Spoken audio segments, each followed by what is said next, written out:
Got him. You blink and the Chiefs are playing again. Thursday night football game preview against the Denver Broncos. Let's go. This is KC Sports Network, proudly presented by Emprise Bank.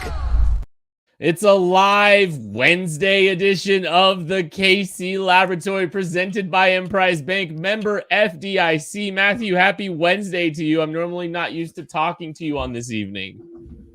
That's your fault, not mine. That's okay. I talk to Craig plenty on Wednesday evenings. Sheesh.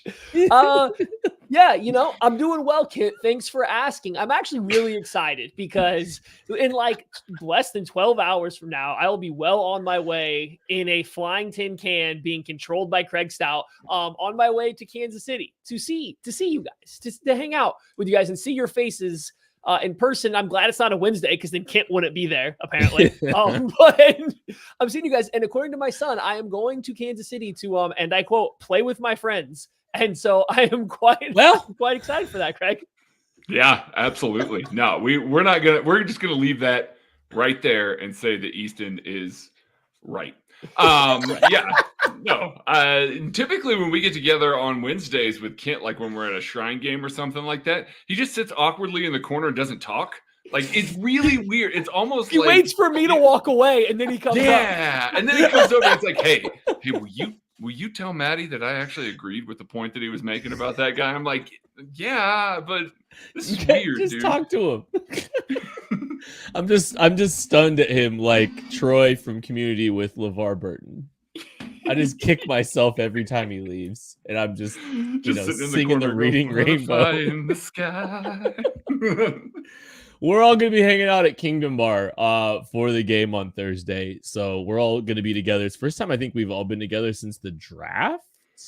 Yep, I think because it's training camp. I don't think we all got together for training camp or anything like that, which we normally do. So yeah, come hang out at Kingdom Bar with us. We'd love to see you. We're all going to be just having a good time. We'll be doing the post-game show from somewhere, either the studio or I don't know what the setup is yet.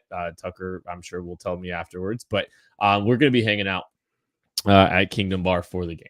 So yeah, it's always weird. It's always weird to be doing a Thursday game preview. Obviously, the schedule's a little bit different. We're doing a live show on a Wednesday. But it is time to get into that. So let's go to the offensive side of the ball. And I mean, Matt, when we were going through all these talking points, basically the first talking point was Denver can't stop the run, the pass. They stink. They're the worst defense ever. And I mean, to be fair, yes, they gave up 70 points, right? And now that's why they're average, they're giving up an average over 30 points a game.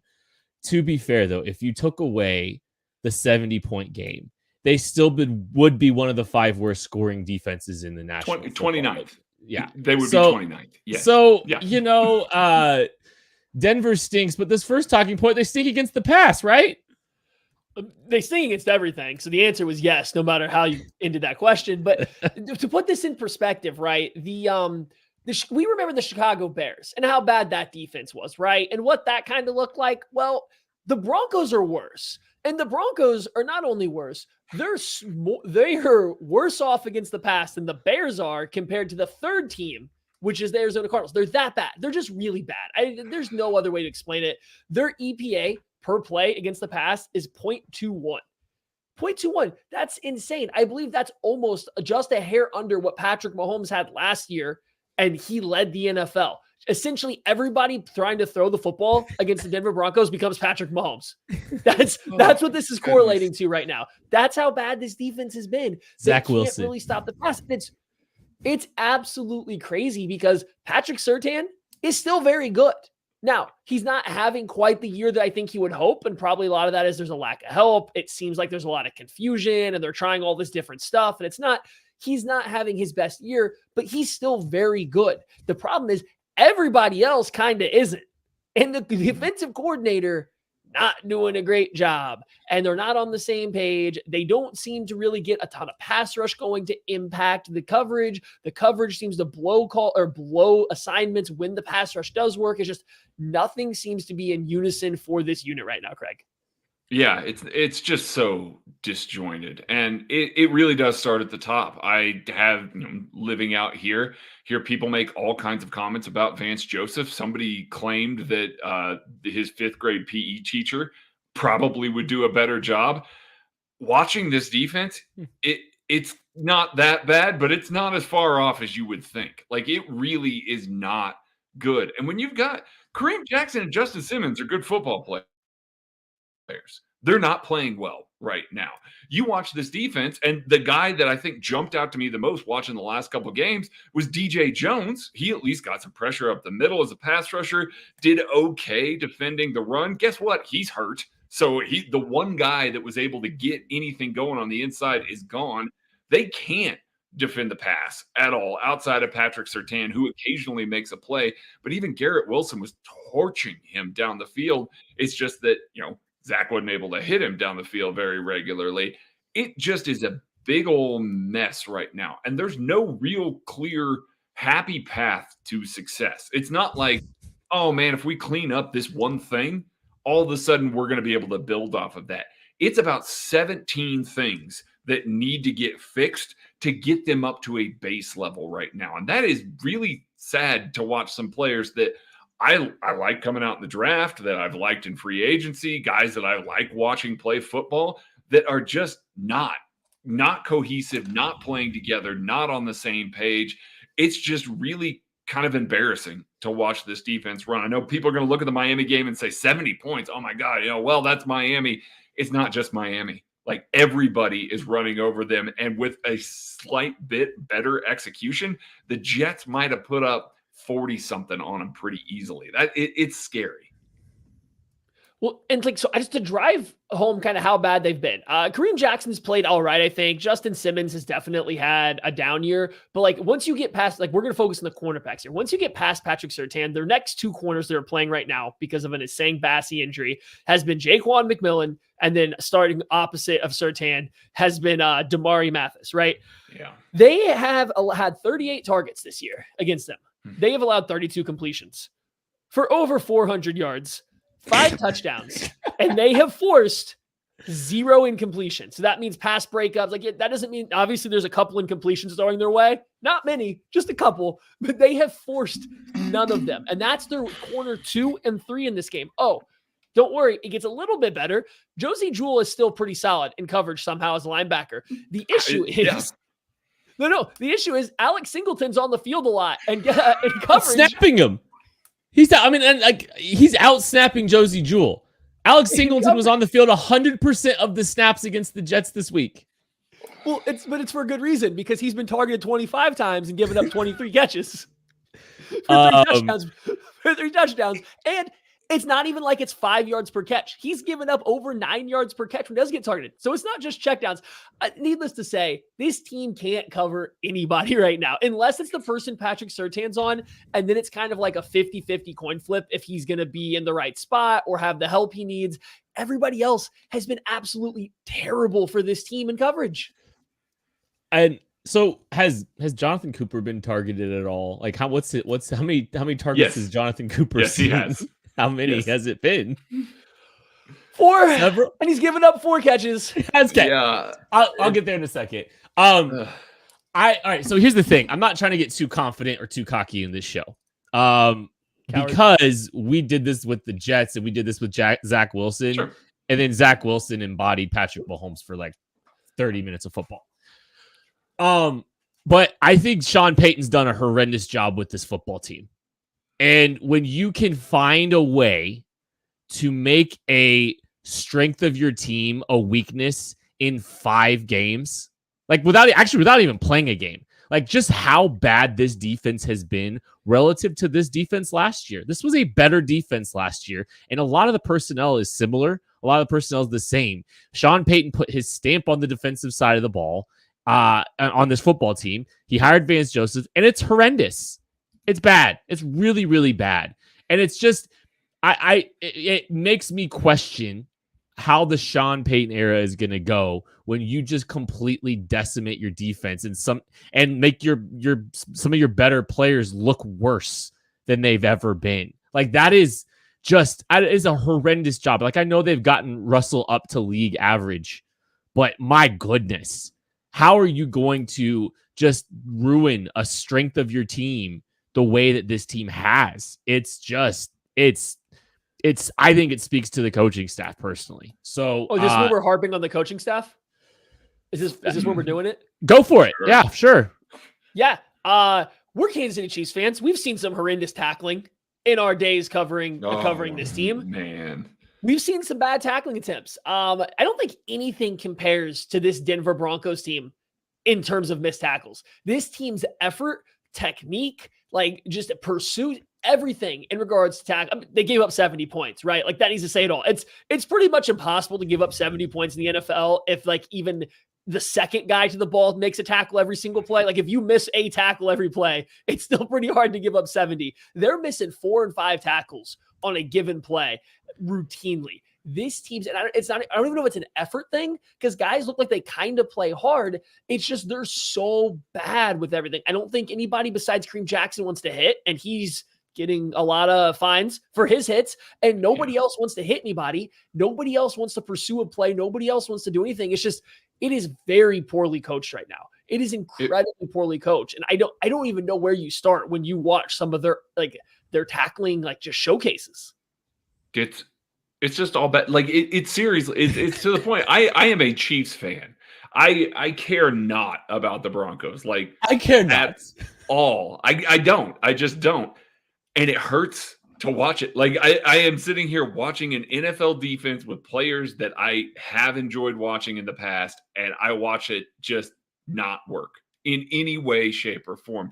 Maddie's talking about the fact that they're not tackling very well. How about all the plays where they're not even remotely close to the ball? Like they're not reading things properly. Like the run game, which we're going to get into here in a second, they're not even on the same page. Front line and the second line, and it's just leaving big gaping holes for the running backs to just hit and go for giant yardage. Like it is scary to watch an NFL defense look like that. We've seen college defenses look like this. You bring different guys out, the different guys that are overmatched.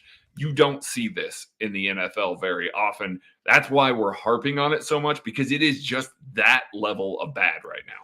Well, I think the thing that bothers me and it just kind of annoys me, I'm going to go again dunk on Sean Payton. But how often does a team or does a head coach that comes in that scapegoats the previous regime, tries to rip it down to the studs, try to, blame everyone else for all the problems and try to show how big of an uphill battle it is for this team? How often does that work? The answer is never.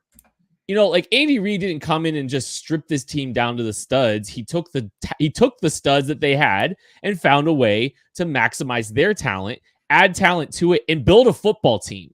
But Sean Payton, it just feels like, hey, they're making a statement with Randy Gregory. And like, I'm not saying Randy Gregory's good, but I'm just saying, like, it just feels like, hey, you know what? We had a good defensive coordinator. You know what we should do? We should interview Rex Ryan for the job. That's what we should do. We should see if another washed media member wants to try to join this staff. And I'll be honest with you, I thought Vance Joseph was a fantastic hire, but I just kind of wonder. I mean, Vance Joseph didn't have these. He had less talent in Arizona last year. And look what happened. Okay, but Arizona was also not a good defense from being a technically sound standpoint. They had Ejiro Evero in the building. Their building. That's what I'm saying. It's just like, your ego showing, Sean. We're going to take a break. We'll be back right after this. Rant. Thanks for listening to KC Sports Network. Make sure you download our new app. Find it on the App Store or Google Play. Just search KC Sports Network. I'm not even sure I want to continue with the structure of this show. Let's change it. Okay, point number 1 was the Broncos stink and they're a travesty and an embarrassment. Point number 2, we have seen some teams try to put the Broncos in their base defense a little bit here. which means the likes of Jonathan Cooper are covering, which means Alex Singleton and Josie Jewell are on the field. Do we think that the Chiefs are going to try to emphasize getting the Broncos into base defense the way that some of these teams have recently? Yeah, maybe. I don't think the Chiefs are going to go out of their way to make it happen because the Chiefs are a team that already plays a fair amount of 12 personnel. They already play a decent amount of 13 compared to league average. I don't think the Chiefs are going to come out. Okay, first of all, let me back up here. Nobody cares if the Chiefs are in 12 personnel to play their base personnel package against them. It would have to be heavier. Let's start there. It would have to be heavier. Hold on. We are talking about Vance Joseph here. Continue. The Chiefs can't go heavier than 13 personnel because they don't actually have a fullback. And at least one of their 3 tight ends on the field is treated entirely as a wide receiver, right? So, I don't know. I don't know if the Chiefs can really do anything to force any team into the base personnel package, actually. But if there was a game, this would be the one. I don't know if they would go out of their way to make it happen, though. They already play a fair amount of heavier personnel. That's where the Chiefs like to get into their very, very, very, very, very anemic play action passing game this year. That's where they have tried to push the ball downfield. That's where they've tried to, go under center or even out of the gun and hit these hard play action shots that haven't been working particularly well. So that's still going to be there. It would just surprise me a little bit to see them really lean in and come out with 10 snaps out of 13 personnel to try to force base personnel. I think it'll be their norm. But when those plays come up, I do have, I am ready for big plays against it. It's more so than getting the Broncos into base personnel. More than getting the Broncos into base personnel, I'm just oh, here we go. They have a lot of heavy guys out there. This should be a big play for the Chiefs, unless it continues to go the way it has the first 5 weeks. Yeah, I think the only way that we're seeing a team match 12 personnel with their base personnel with the Chiefs out there is, funnily enough, Noah Gray and Blake Bell being on the field together, which we could see if they want to give Travis Kelce a few more snaps. For whatever reason, NFL teams do not treat Noah Gray like Travis Kelce, which is wild. With the way that the Chiefs use him, less as an inline blocker, more as a move tight end, that sort of stuff. It makes sense that they would treat him the same way. They don't. The Chiefs could get a little salty and get into some of those 12 personnel looks with, let's say Rashee Rice and Justin Watson on the outside. That's probably that is a good blocking set of players. You can run condensed formations out of that just fine, and you can still get loose against some of these players right here. Noah Gray against Jonathan Cooper or Noah Gray against Alex Singleton is a massive matchup in favor of the Chiefs. Absolutely is. And if they're in some of those base personnel looks, this Broncos defense does try and get downhill pretty quickly. These safeties play aggressively. We just got done talking about how things aren't connecting very well. Part of the reason they're not connecting very well is because the safeties are getting downhill so quickly and overrunning things at times. And so you can get into these base personnel looks where they're seeing all these big bodies in the middle. And, okay, well, we got to fill the alleys really quick because every team is bouncing the run to the outside right now. Just go watch Breece Hall just absolutely tear him to shreds by bouncing runs to the outside. It's if Isaiah Pacheco's back there, we got to make sure that we don't give up the edge there. So we're going to aggressively come downhill. That's going to be Justin Watson, Rashee Rice on the outside on a vertical route. That's a win for the Chiefs. That's an absolute win for the Chiefs. I see big plays when they do want to dabble in those base personnel looks because right now every team is killing them in their base personnel. I agree. It would have to be like a Bell Gray combo or Bell Gray Kelce. And the thing I think that Jets did is they like to spread them out of base too. And, a Bell Noah Gray combo, if you can get him into base, you can do enough to be dangerous with that group, I think, to spread them out in the passing game a little bit. So that's something you could kind of keep an eye on. Just be fascinated. They were in base a lot against the New York Jets. Now, granted, it's the Jets, and it's a different team, right? But yeah, I don't know. The Jets did it to the Chiefs too. They lived in 21, 12, 13 personnel, trying to keep the Chiefs in base. Jonathan Cooper was covering. I know. And it felt like the Broncos, it felt like they were predictably in coverage. That's what it felt like. It felt like the Jets knew that Jonathan Cooper was going to be in coverage, and they just, they picked on him a little bit. That's how base defense works. He's a 3-4 outside linebacker. Kind of. Yep. Thank you, Matthew. Fun fact: the Chiefs lead the NFL in first down 13 personnel snaps. So like they already do it a lot, right? Like it's kind of hard to do it a little bit more than what they do. But yeah, they might roll out there and that was just first down, right? Like so maybe later in downs they don't, but still, like it's worth noting they might be able to pull the Broncos into base a little bit more frequently because even the teams have to respond with base versus 13 personnel, even when it's the Chiefs. Like you still have to. Now, I can see in certain situations not, and I don't know if every snap against the Chiefs is going to get a base personnel, but like you might be able to goat them into it because of how often they send their 3 tight end looks out there. Or heck, if they don't, the way the Chiefs have been running the ball, especially out of 13 personnel with some of their gap stuff, as long as they quit trying to do that thing where like they line up one of the guys as a fullback and then bring 2 tight ends across at the same time to block somebody, like we're all good. All right, so here's what's going to happen. Play 1 against the Broncos. Chiefs are going to line up. They're going to first play is inside zone out of the gun. But you know how they're going to get to it? They're going to go empty with 13 personnel. So they're going to see the defense. They're going to see their empty check in base. And then they're going to bring the running back in and run the ball. That's the first. If this happens, it's going to be amazing. 13 personnel into empty, motion to the backfield, run inside zone. You know what the best part about the Chiefs' 13 personnel is? Wide receiver 1 still on the field. That's Justin Watson, everybody. Majority of the time, yeah. You said wide receiver 1. I couldn't tell if it was a joke, if it was a statistical wide receiver 1, if it was their best wide receiver, if it was Travis Kelce. Nope. They're gonna tag like a slant bubble or a hitch bubble on the backside of this inside zone, but they won't throw it, and it'll be inside zone run. Because it'll be Justin Watson catching the ball. I will say there is a little bit of redeeming quality to this Denver team on the defensive side of the ball. Maybe a little bit of decent edge rush. Maybe Nick Bonito, anyone? Matthew Lane? Yeah, I mean, like you spent a lot of time, dunking on Jonathan Cooper, but he's been a solid outside pass rusher when he's not covering. Correct. Kind of like George Koloff discovered. And so is Nick Bonito. He's been a quality edge rusher. They have a Zach Allen.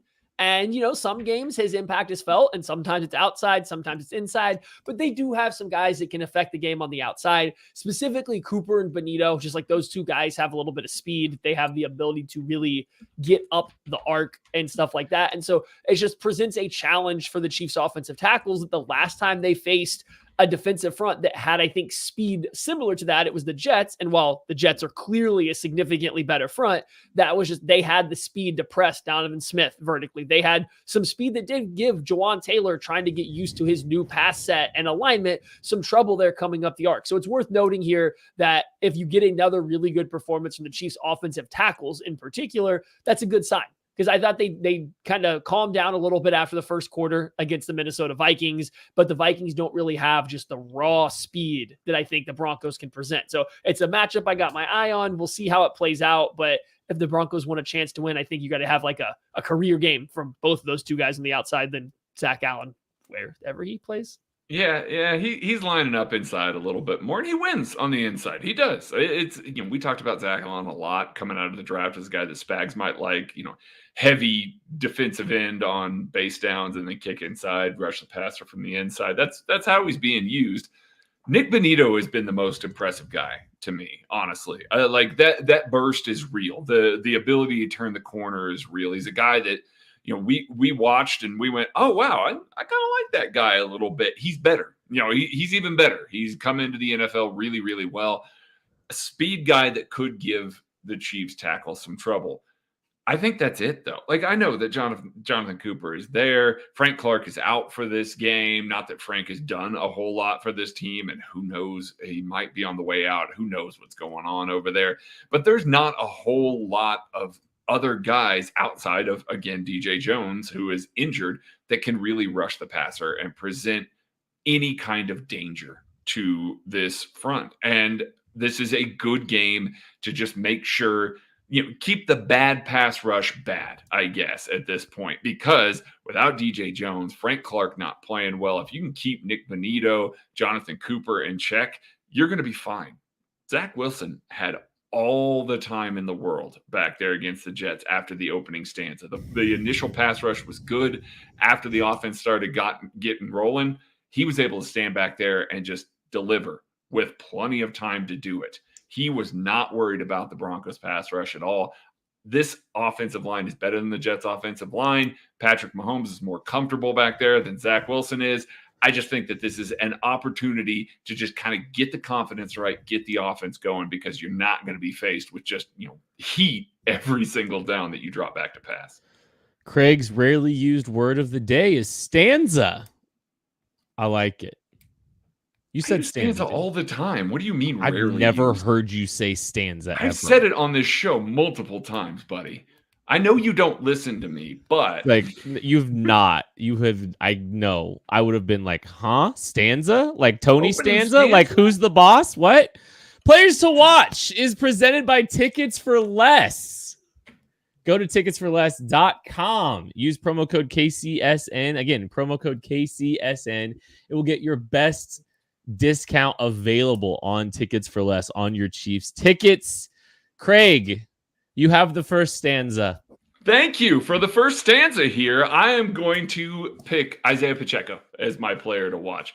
Pacheco's been really good as of late. The Chiefs are using a lot more gap scheme runs. Things just look a lot more comfortable with him back there in those gap scheme runs. I watch the Jets line up against the Broncos and spam some gap scheme stuff, and the Broncos never saw it coming. They never were able. I talked about how aggressive they were. They're filling the wrong gaps. They're not sure where they need to go. They are just all over the place.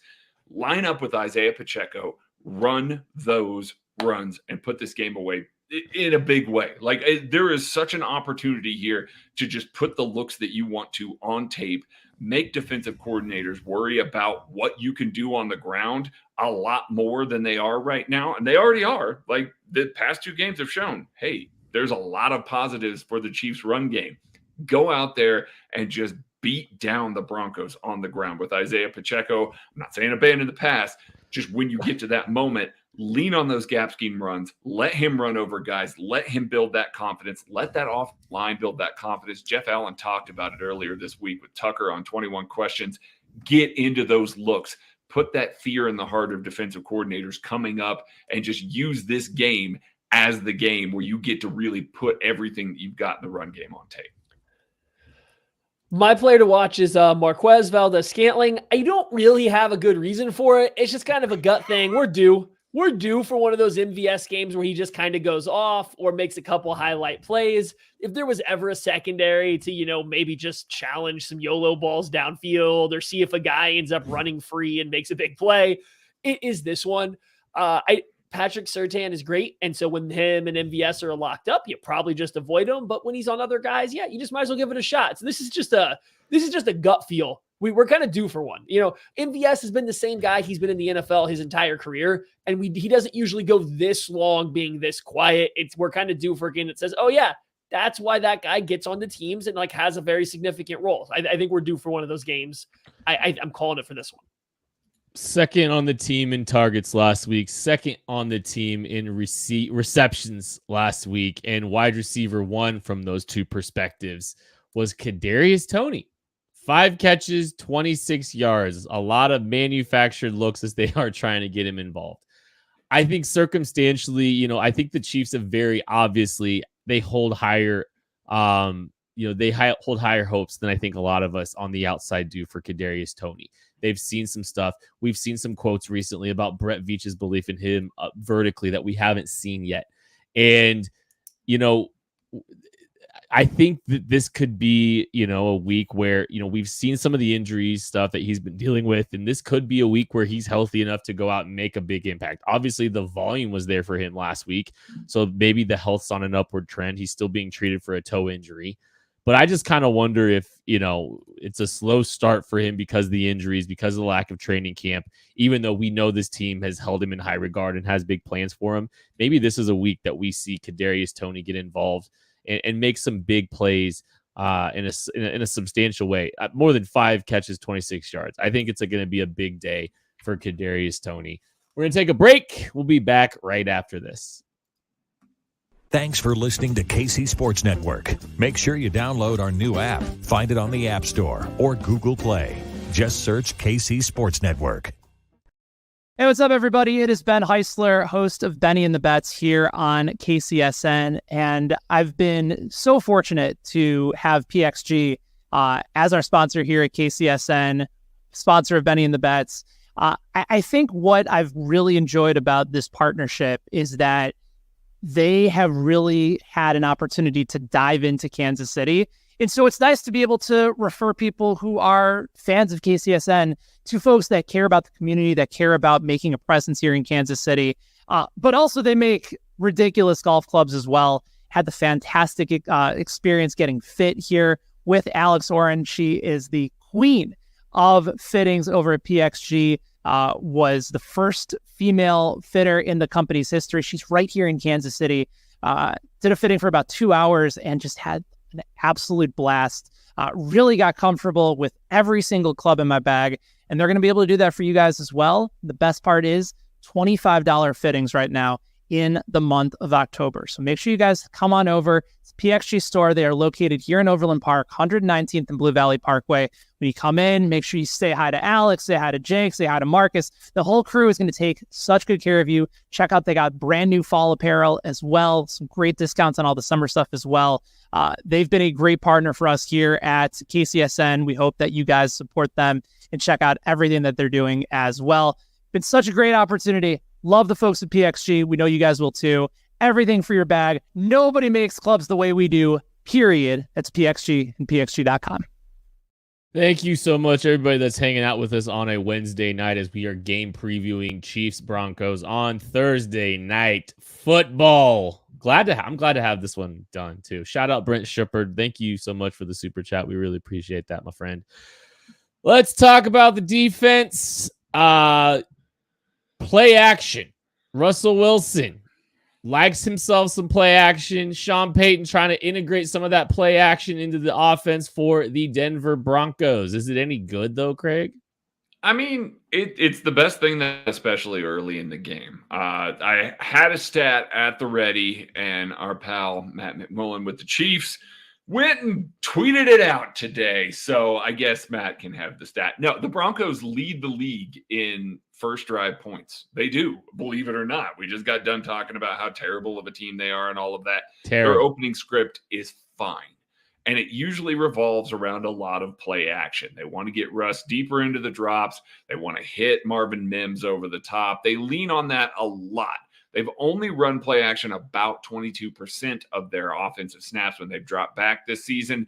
But think about all the games where they've just been out of it, like entirely out of it late in the game. Why even try play action? Like they don't lean on it then. When it's earlier in the game, it does feel like they lean on it a lot more. And Russ feels a lot more comfortable using that. That's why he looks like an average quarterback this year, because he's able to kind of get those linebackers, get that safety to take a step up and then still be able to roll back and just chuck it up and hope that a guy like Marvin Mims, who has been excellent this season, can get underneath the ball there.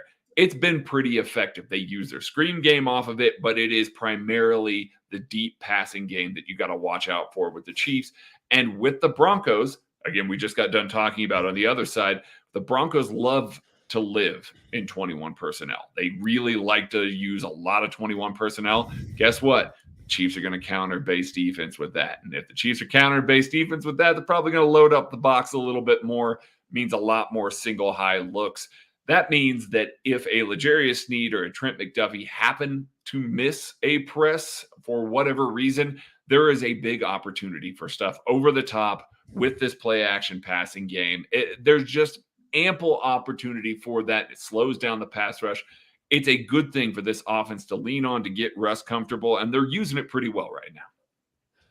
I mean, I think same concept kind of extends beyond just play action too. Just the deep passing game in general for the Broncos has been very good. And they get to a lot of it out of play action, right? So there's definitely some overlap here. But I mean, Russell Wilson's 9 of 21 on deep shots. So that's passes over 20 yards. That's pretty good. 43% That's good. completion percentage on deep passes is good. They've scored 3 touchdowns, had no turnovers out of it. Like, they're slinging the ball down the field pretty well. That's a Russell Wilson special, right? Like, he's been one of the best deep ball throwers in the NFL since he kind of got there. And I think that plays a large role in why he's playing much better football this year. He feels a little bit more comfortable getting to launch the ball vertically, and he's done well with it. The one, like, I think a little bit of a counter to both of this, both, the deep passing, some play action, send some blitzes, right? Even if the run blitzes, like into some run stuff, send some blitzes, because Russell Wilson isn't handling the blitz particularly well. Again, in typical Russell Wilson fashion, he's holding the ball when the blitz is coming. He's just like, oh, What? I'm going to hold this and wait a little bit longer to try to throw it. When he gets under pressure, his time to throw is higher than when he's not under pressure this year. That's weird. And that's not surprising given Russell Wilson. So, like, to counter some of this stuff, like, yeah, to Craig's point, the defensive back, the secondary, they have to be very aware of the play action stuff, the vertical shots, especially when Marvin Mims is out there. That's all he does. That's all he's doing. That's all he's out there for, right? Incredibly efficient too. He is. So, like, you got to be aware of it. But the defensive line, the linebackers, they need to kind of pin their ears back and get after it. And so, like, I think this is another week where Steve Spagnuolo could really come out early in this game, throw a lot of blitzes out there, get Russell Wilson's head spinning, and before he before Spags resorts back to let's play it safe and just kind of coast, they could probably get the Broncos offense in a bit of a hole, because Russell has really struggled in those scenarios. Yeah. Russell, his escapability, like, he has it, but he doesn't have it anymore. It's just like it looks like a 36-year-old guy that used to be mobile and used to be like used to be able to escape. Like, it's still in him from time to time, but it doesn't feel like it's something that is consistently part of his game. That's like why I think some people have talked about, like, his game maybe not aging as gracefully as other quarterbacks. That's why. And I think it definitely, Father Time is coming, it's coming for him a little bit. Okay, so the Broncos backfield, there's some decent running backs in that group. Javonte Williams trending towards playing. But in the meantime, we've seen Jaleel McLaughlin, sorry. Jaleel McLaughlin, yeah. Wait, hold on here. Who gets made fun of about mispronouncing names all the time, buddy? See, okay, I straight up just got the name wrong. You would have taken Jaleel McLaughlin's name and turned it into Jaleel McLaughlin. Kent just put in, or Tucker just put in the chat, I messed up the name, that Kent did a Craig. Okay. Anyways. He just read the name wrong, though, so it's okay. Yeah. Yes. It's fine. Yes. Maddie, first stanza on this. Oh, I'm coming in here. Okay. Yeah, I was not super familiar with are we calling him McCollum or McLaughlin now? I was unfamiliar with Jaleel McLaughlin's game. Yeah, very much so. And I watched him, and okay, like there's a little bit of juice there. He's playing good football right now. Obviously, getting Javonte Williams back, I do think helps a lot. I actually like Samaje Perine. I think they use him more as a receiver than a runner. Like, he's maybe not the best runner, but I like him as like a football player. And maybe it's like the fraud goals, like PTSD, but like he clearly played a good role for them and given the Chiefs some fits. So like, I like the running back room. They just haven't been quite as effective running the ball as I anticipated this year. All the moves they made this offseason said this team was going to switch to a smash mouth, play action. They're going to try to run the ball a bunch. They brought in all these run blocking offensive linemen, and they bring in all these extra running backs. And you think you know what you're going to get. And well, McLaughlin has been good. He's been very effective since he's got out there. Javonte Williams, Samaje Perine, when it was those two, they weren't getting a lot done. And it still feels like it's kind of really boom or bust on the runs, right? It doesn't feel like it's just consistent chunk play down the field. It seems like when they hit it right, they get a big gain. And then a lot of it's just kind of like grinding teeth into, a brick wall. So the rushing game doesn't scare me, but it is worth noting that they do have a rookie that's kind of jumping out right now. Yeah, the rookie out of Youngstown State, Jaleel McLaughlin, looks great. Like, he really does. He's got juice, man. And consistently wants to bounce stuff to the outside. They use him a lot in their empty packages. They motion him into a bunch and then, kind of throw a screen out there. They've really used him well. And that extra juice, frankly, scares me a little bit. The Chiefs have seen some speed out of the backfield. They've seen some speedy wide receivers as well, and they've dealt with them well. But this feels like maybe an under the radar one a little bit more. Most of the guys that they've been playing with speed are guys that just very clearly identified are like the number one weapon for the team. You know, hey, we got to keep an eye on this sort of guy. It feels like the rookie is going to fly a little bit under the radar, and that worries me a little bit. It worries me that Steve Spagnuolo is going to go, you know what? We're going to match up. We're going to have a linebacker kick out and cover him, you know, just on a whim here. And maybe a blitz package comes, and that linebacker's Nick Bolton. That worries me a little bit because this kid has speed. He's got juice. He's got the ability to run away from pretty much every linebacker. We watched him run away from Quincy Williams and CJ Mosley, who are more athletic linebackers. These guys do a good job of getting him the ball through screens, through running the ball, you know, all of that. Samaje Perine looks really good. Javonte Williams, though, looked excellent in the preseason. Like, I know that's preseason, and preseason doesn't count or anything like that, but it looked like he had taken that next step. Obviously, he gets hurt, not feeling great. Coming back from this, I don't expect, you know, like 100% workload that he would normally get during a regular season game, but it is enough now to where I look at this and I say, the Chiefs are going to want to stop the run. And we saw what happened when they came out with that dedicated focus against the Jets. Try and contain the backfield. Don't let them run the ball. Force the quarterback to beat you with his arm. I feel like that this set of running backs has the potential of breaking things a little bit bigger, and that the Broncos use them a little bit smarter than the Jets did. So I'm looking at this running back room as maybe the one thing that this Broncos offense can really utilize to keep the Chiefs on their back foot. Craig, how old do you think Canadian singer-songwriter Sarah McLachlan is? I don't know. 55. Anyways, I one of the Sean Payton staples has been the screen game in his time as an offensive play caller for the New Orleans Saints. So like that was like something that they utilized a lot. It's a Jaleel McLaughlin joke, Craig. And like I think that, you know, it's been hit or miss, I think, with the screen game to this point with Denver. That Jaleel McLaughlin did get a touchdown out of it, though, against the New York Jets. And that's something that he's always had a good feel for. And you know what? Steve Spagnuolo, if he's going to blitz as much as he does, like that's when your best time to try to run some of these screens is when you're anticipating some kind of aggression from the defensive side of the ball. So I could see the defense being susceptible a little bit to the screen game in this week. Let's talk about the pass rush. Obviously, it's been a little bit difficult with a 4-man front. They've had to add to the math on the pass rush to try to generate some pressure. Do we think that it'll be a get-right game for the 4-man pass rush, Matthew?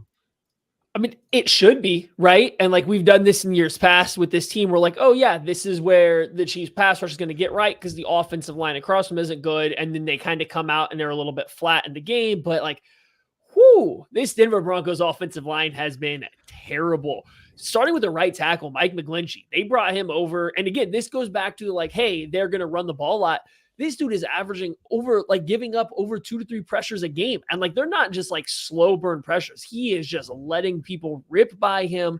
His pass protection was always a little questionable in San Francisco. And I think you're starting to see how much he was protected by the scheme.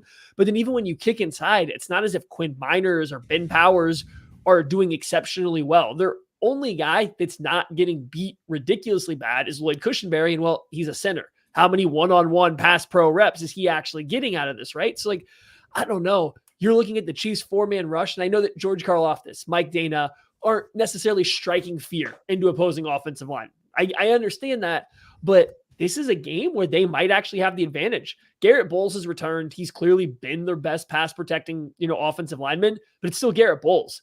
Every couple drives, you will see him just all of a sudden crisscross his feet and start playing Twister on the football field. That's just what Garrett Bowles does.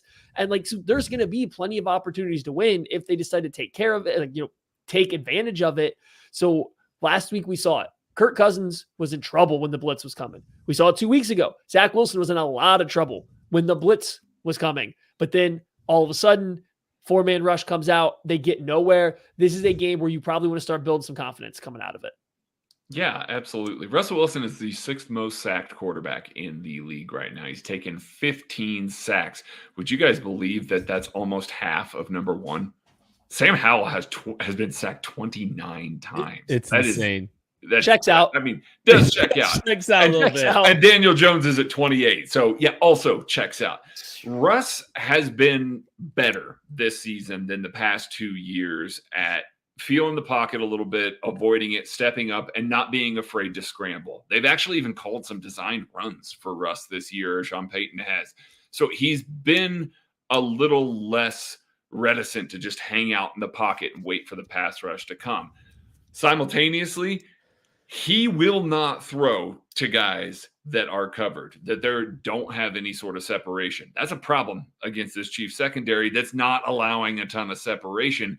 So he likes to just kind of sit in the pocket, drift a little bit, and that's what a lot of these sacks look like. Yeah, Mike McGlinchey is getting beat quickly, but he'll step up and avoid the pressure and then hang out for a little while. So I look at this four-man pass rush as it's an opportunity to get right, but it's also an opportunity to make sure that you stay sound with your rush lanes. We talk about it all the time. I really did not like the way that they attacked the quarterback last week. There were plenty of opportunities for Kirk Cousins to step up and do it. He didn't. Maybe they knew that he just wasn't going to, so they're like, screw it. We'll just get out of our rush lanes. Don't do that against Russ because he will step up. He can convert a 3rd and 10 with his legs. He can maximize some of that stuff. Don't allow those drives to extend. Make sure you collapse the pocket around him. He can't see over any of the offensive linemen anyway, and you'll be able to pin your ears back and win those reps. I expect a big day for the Chiefs four-man rush. I expect that multiple guys are going to get sacks and get on the board, and I expect that they're not going to have to blitz to get the pressure that they did last week. We asked the question, what will be the turning point in the game? And Chief Kelsey said kickoff. That's incredible. Yeah.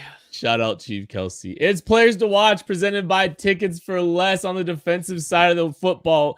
Again, ticketsforless.com. Promo code KCSN gets you the guaranteed best discount available at ticketsforless.com on your Chiefs tickets. I'm going with Drew Tranquill as my player to watch, and it's because of the return of Nick Bolton. And we've seen Drew Tranquill play outstanding football in Nick Bolton's absence. I want to see what the role is for Drew Tranquill. Is he going to be involved in some of these sub packages, or is Nick Bolton going to go back to being the dime linebacker? What's the rotations going to look like? Are they going to ease Nick Bolton back in, or are they going to let Drew Tranquill do what he's been doing in the last few weeks? I'm just kind of curious to see what the linebacker rotation is and when Drew Tranquill is or is not on the field. So he's my player to watch. Craig, what say you? My player to watch, I'm staying on the second level there, is Leo Chenal. Leo Chenal's been good this season, just plain good this season. What the Broncos do terribly is trying to pick up blitzers that time the snap appropriately. You know what Leo Chenal is really good at? Exactly that. Leo Chenal has made decent offensive lines look silly grasping for air as he's coming on run blitzes, pass blitzes, whatever the case may be. I watched this Jets defense, this Bears defense get pressure on Russell Wilson by sending a linebacker and the guards not being able to pick him up at all. I expect the 3-3-5 is going to show plenty of opportunities for Leo Chenal to rush the passer, and I would expect that Steve Spagnuolo, who has used him as the mic, might decide to line him up back there once or twice, try and time a snap, because right now it is just instant pressure. It is instant penetration. It is tackles for loss. It is sacks. It is all the things that you are looking for to slow down this Broncos offense. I expect it early, and then I expect them to go away from it because they're not going to reveal all their blitz packages throughout the game. I'm going to a guy that we've talked about a lot this week, Mike Edwards. Every single week now, his snap percentage on the defensive side of the ball has increased every single week this year. And they finally got over 50% of the snaps last week, right? I'm intrigued. I'm intrigued where this is going. And it seems like the majority of these snaps when he is playing not in, the nickel spot is coming from Brian Cook, which kind of makes sense. Like Brian Cook hasn't been bad, but there's been some instances where he has seemed like he's been a little late to recognize a play that he needs to go make, an area he needs to adjust to, or a couple, I don't want to say blown coverages, but blown opportunities to help out another defensive back that thought they had his help. So Mike Edwards' snap count might still be on the rise. The past 2 weeks, we've seen him make some tackles for loss, make some good plays versus the run, each in the past against the Jets, against the Vikings. We're talking about, how the Broncos might be trying to get into their run game a little bit more, play action, stuff like that.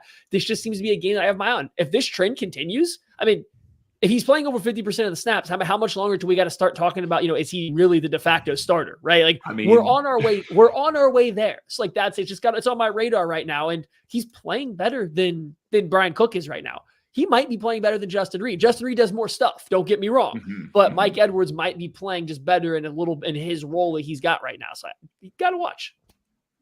All right. It's prediction time. I think it's Craig. Yeah, it's Craig. Prediction time. Yeah, we've spent the last 50 minutes running down this Broncos team because, frankly, they've looked terrible all season long. The defense is terrible. The offense is out of sync. They got some talent, but they're pretty out of sync. This is going to be a close game. I'm just going to say it. It's a divisional game. It's a short week. It doesn't matter. Even if it wasn't a short week, I would still pick this to be a close game. This has been true. All of the things that we have stated, maybe not the defense because Ejiro Evero is awesome, but all of those things have largely held true throughout Patrick Mahomes' entire time here against the Broncos. And there are very few games that the Chiefs have just absolutely put away the Broncos early and not had to worry about it at all. You can look at last year. That was a terrible Broncos team. The Chiefs end up winning the last game by 3 points. They win the first game by 7 points. This is not, or 6 points. This is not something that you look at and you say, oh, wow, the Chiefs should run away with this. And so they're going to. This is going to be a tough game. I expect that Sean Payton's going to pull out all the stops. Russ is going to look decent because he did against the Chiefs both games last year. And that defense is going to play better than we just got done running them down for. So I fully expect that this game is going to come down to the wire. It's going to be uncomfortable, and it's going to suck for most of it for us Chiefs fans. But I expect that the Chiefs will win it 28-24, and the Broncos will have the ball last, and the defense will come up with a stop. Defensive guy. Yeah, we did spend a lot of time running down the Broncos here, but here's the thing. It's a divisional game, and it's on a Thursday. So, you can kind of throw all of that out the window. None of that matters. Thank you for listening. We told you all those things about this matchup, and it doesn't matter because it's a Thursday night, and it's a divisional game. It doesn't matter how bad the Broncos are. This could be the worst team ever, and it doesn't matter. It's a divisional game on a Thursday night. And yeah, sure. And it's still a divisional game on a Thursday night. Yeah. It's going to be ugly. It's going to be close. Unfortunately, the Chiefs also have this working against them, or not for the Chiefs, for our fans. It is the first of 3 games in a row the Chiefs play a divisional opponent. That third game is the Broncos again.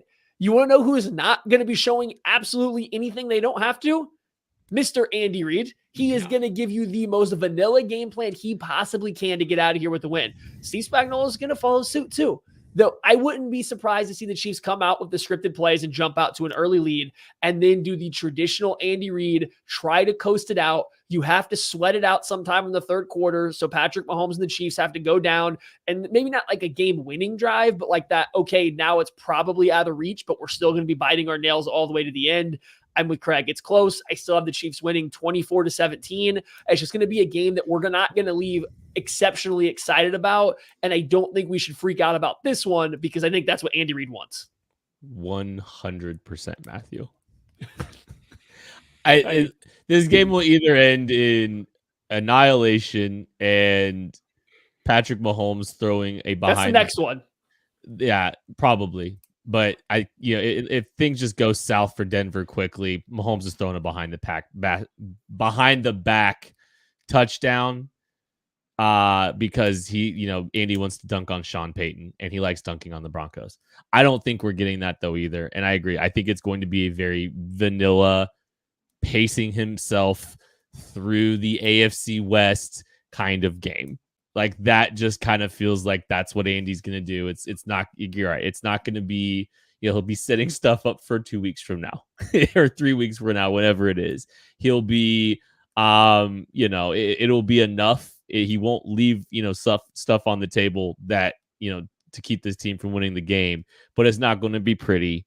And he's going to manage that game and kind of discern how much he needs to let out of the call sheet in order to beat the Denver Broncos.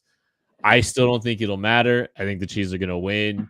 It will be ugly. It will not be as fun as, we'd like it to be. I have 27-19, but I'll be honest with you. I think it still could. I think the Chiefs still could cover. I think it could. They could go vanilla on defense, and I still think they might do enough to just slow that defense. Oh, they're not going vanilla on defense. Let's be clear here. The vanilla is happening on offense. I could see Spags hits that stretch every game where he's just kind of out there chilling and hanging out and allowing every team to get back into it. That's what Andy tells them to slow down. It's like, probably. All right, listen, Spags, listen. Hey, we gotta save something for later, buddy. Let's leave some of that cheeseburger for a couple weeks from now. This is your Andy? Did you both say that at the same time? I think we were both equally offended. That's going to do it for the KC Laboratory. Thank you all so much for listening. We appreciate you. Come hang out with us at Kingdom Bar and Grill tomorrow during the game. All three of us will be there, as well as Tucker D. Franklin. Come hang out. Thank you. Appreciate you. We'll catch you later. Come hang out and listen to Kent do his Chad Henne impression?